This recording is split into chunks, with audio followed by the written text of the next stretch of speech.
بسم الله الرحمن الرحيم. كسر وهذا برنامجنا maanta iyo موضوعنا maanta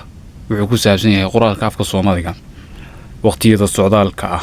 ayaamaha silsilada ah xilliyada balsuure soo jiray hataa tahay sadarada dib ugu noqo Soomaali waa kuma Soomaalidu waxay bulshada reer guuraaya oo xoolo dhaqato ah noloshooduna ku tiirsan tahay xoolahoodana urur hadba meeshii biyo baad leh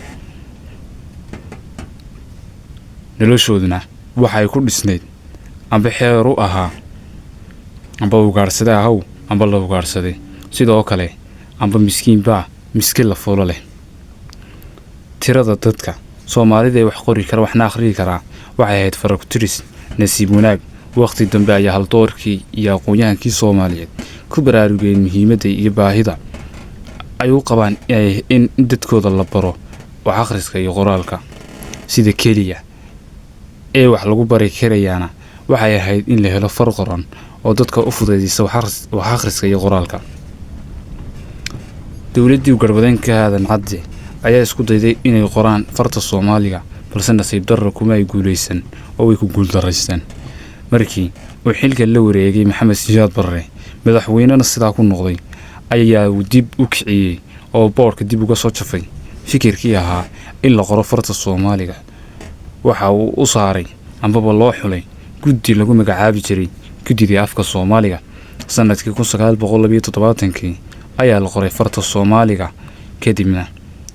waxa laga fikiray sidii dadka loo gaarsiin lahaa dadkii ayaa waxa loo qeybiyay buugaag sidoo kalena waxa la hakiyay waxbarashadii dugsiyada oo ardaydii iyo dadkii wax garanayay amba waxna qori karay waxna akhriyi karay waxa loo diray miyada iyo meelihii aanay ka jirin cid wax barta sidaasina waxa ku baahay fartii qoraalka iyo wax akhriska qallinka wax suureeya kugu simaalka doonto saaxiibka furan weeyii sunta iyo farakuhayntiisa waligaa sii deyn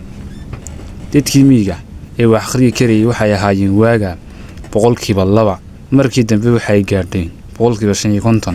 waxa korodhay tirada wax akhriska dadka ee waxna qora waxna akhriyi kara wixii la qoraa quruumahaadhe muxuu hadal qiimo leeyahay intaas ayuu ku eegahay barnaamijkeenu aad baad u mahadsantiin dhamaantiin